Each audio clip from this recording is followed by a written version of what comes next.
à la première. Voici notre invité café de ce matin, interrogé par Maroki Duri. 7h30, c'est l'invité café. Bonjour à toutes et à tous. Aujourd'hui, nous allons parler santé et surtout la loi des médecins traitants au parcours de soins coordonnés au panier de soins avec le président du syndicat des médecins libéraux, Didier Bondou. Bonjour.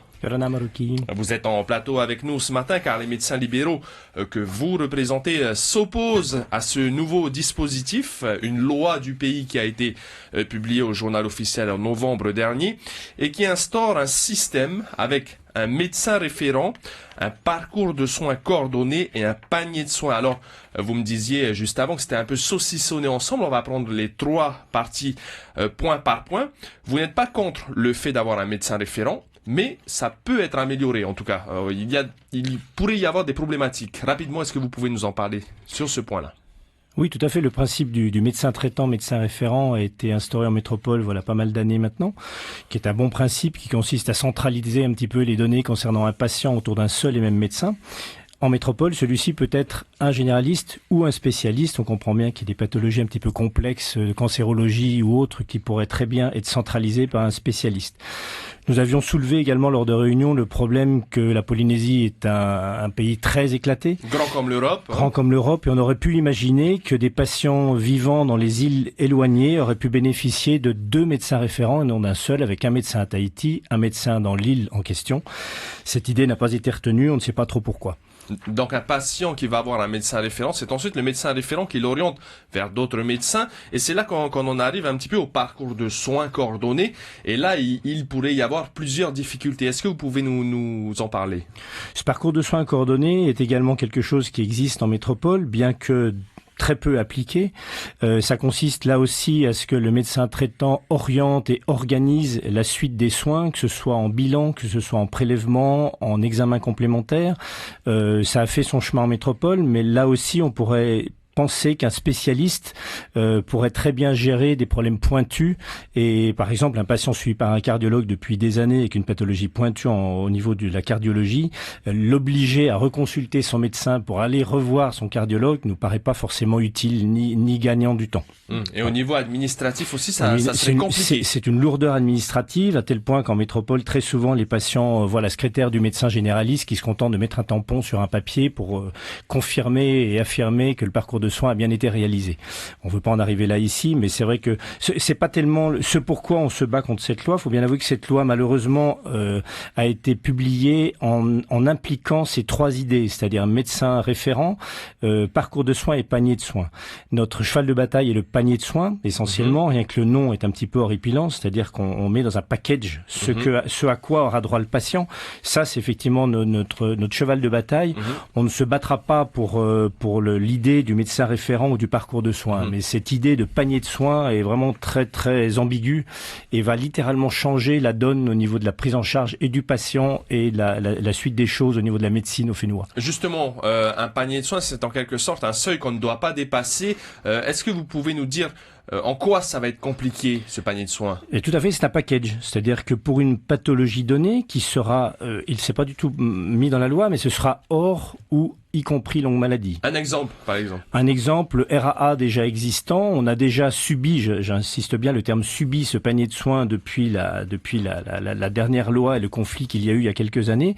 On est sans arrêt à avoir des échanges avec la CPS sur des consultations qui dépassent ou qui sont en sus de ce à quoi on a droit, pour que le patient puisse être pris en charge ou le médecin dit référent au niveau du carnet de soins puisse être réglé, ce qui n'est jamais le cas. Donc c'est vrai que ce panier de soins limite, sinon à quoi bon faire une loi ? Le but, il est de limiter et l'accès aux soins et des frais. Simplement, c'est au détriment d'une qualité des soins à l'évidence. Et on fait en plus un distinguo avec ce système-là entre les gens qui auront les moyens de s'offrir éventuellement une consultation en plus ou des examens en plus, et ceux qui n'auront pas les moyens. Donc soit il y aura un retard au diagnostic et au bilan, parce que le patient va se dire j'ai déjà mes 4 consultations auxquelles j'ai droit, donc je ne peux pas m'offrir une 5e, donc je vais retarder cette consultation, ce qui peut être très très dommageable à son état de santé. Ou alors le patient se rend directement dans un service public, que ce soit dispensaire, hôpital. Là, il y aura absolument aucun impact, puisque c'est le budget global, et il y aura aucun impact ni sur le patient, ni sur le médecin privé. On se rend bien compte que cette loi est essentiellement une loi anti-médecine privée, j'insiste là-dessus. D'accord. Vous me disiez que si on dépasse le panier de soins, ce sera pour la pomme du patient et pour la pomme du médecin privé. Tout à fait. Dans le cadre d'un panier de soins hors longue maladie, c'est-à-dire une maladie tout venant, mais une maladie chronique qui nécessite de voir un médecin relativement régulièrement, c'est vrai que le patient devra peut-être, c'est pas obligé, mais il aura peut-être besoin d'une ou deux consultations supplémentaires au panier prévu ou à package prévu.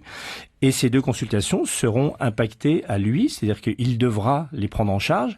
Et on ne sait pas du tout de combien, c'est bien dans le texte de loi, de combien sera impactée cette consultation. Sera-t-elle complètement non remboursée? Sera-t-elle remboursée à une échelle faible? Tout sera décidé en Conseil des ministres. Donc ça, ce sera très dépendant de l'état des finances du pays en fonction du moment où ça se passera.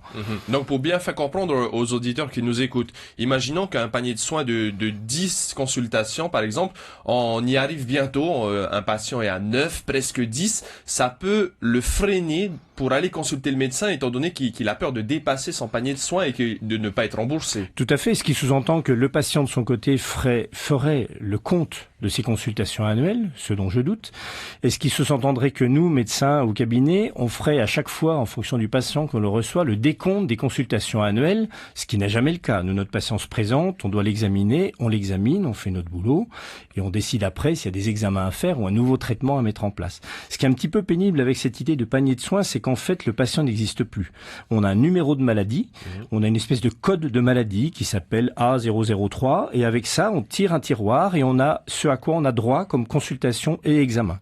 Donc le patient n'existe plus, on soigne des maladies, plus des patients. Or, je suis désolé, le patient a son entité, sa spécificité particulière en fonction de son milieu social, de son cadre de vie, de son état de santé global, parce qu'un panier de soins, on peut imaginer qu'un patient puisse avoir plusieurs maladies qui s'intriquent, avec des paniers de soins qui seraient intriqués, avec une maladie qui donne droit à 4 ou 5 consultations, une autre qui donne droit à 2 ou 3, avec des examens qui sont impliqués à telle maladie mais pas à l'autre. Ça va être un embrouillamini administratif et informatique à la CPS, je n'ose imaginer. Donc en plus la CPS justifie la mise en place de cette loi par la maîtrise médicalisée des dépenses de santé, mais selon vous ce ne sera pas le cas parce que si un patient voit qu'il dépasserait son panier de soins, il ira consulter dans le public par exemple. Tout à fait. Et moi, vu le descriptif et la loi qui a été votée, parce qu'elle est votée et applicable dès aujourd'hui, on n'est plus dans une maîtrise médicalisée, on est dans une maîtrise comptable. C'est-à-dire qu'on compte ce à quoi on a droit, ce n'est plus du tout médicalisé. Alors c'est vrai qu'on nous parle que c'est établi sur la base de recommandations de l'autorité sanitaire, en fait c'est basé sur des protocoles. Or les protocoles qui sortent des sociétés savantes ou alors de congrès sont faits pour être suivis mais ne sont pas opposables. C'est-à-dire que oui, on essaie dans la mesure du possible de respecter ce qui est mis en place lors de congrès ou lors d'autorités sanitaires, y compris métropolitaines, mais ce n'est pas opposable. C'est-à-dire que si on doit faire une consultation supplémentaire, on la fera. Et une question qu'on a posée également aux autorités, c'est quid du médico-légal? C'est-à-dire que si on se base uniquement sur ce qu'on nous dit ou ce qu'on nous impacte ou presque ce qu'on nous oblige de faire dans un cas précis, s'il y a un problème médical qui s'avère être en rapport avec une consultation non faite, qui est responsable? On n'a pas de réponse. La loi a été publiée au journal officiel au mois de novembre. Vous dites que dans les prochains mois, on verra vraiment les difficultés. Oui, parce que nous avons des réunions parce qu'on ne veut pas avoir la politique de la chaise vide. Donc on assiste à des réunions, on écoute surtout pour la mise en place des paniers de soins qui seront au nombre d'une trentaine, faut pas oublier, ce qui est quand même assez important, qui donc impacteront des longues maladies et des non longues maladies. Et on voit bien toute la difficulté qu'il y a à serrer de façon précise chaque consultation, chaque examen complémentaire, chaque prise de sang précise, avec chaque examen de prise de sang qui sera codifié, codé, informatisé.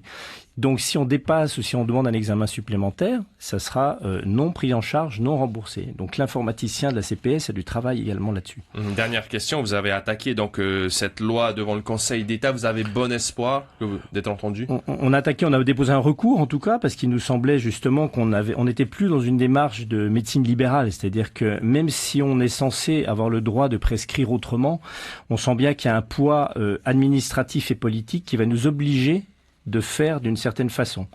Ce qui fait que moi, je me demande si, pour ces paniers de soins, on ne va pas demander des formulaires préétablis à la direction de la santé ou au ministère qui seront déjà tout prêts pour donner à nos patients qui seront atteints de telle ou telle maladie. Ça nous gagnera du temps.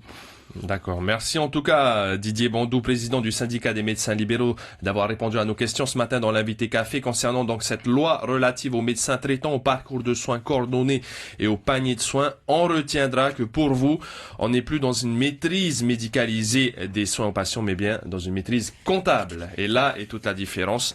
Donc merci beaucoup et on vous souhaite une belle journée. Maruru Maruki. C'était l'invité café, 7h30 du lundi au vendredi.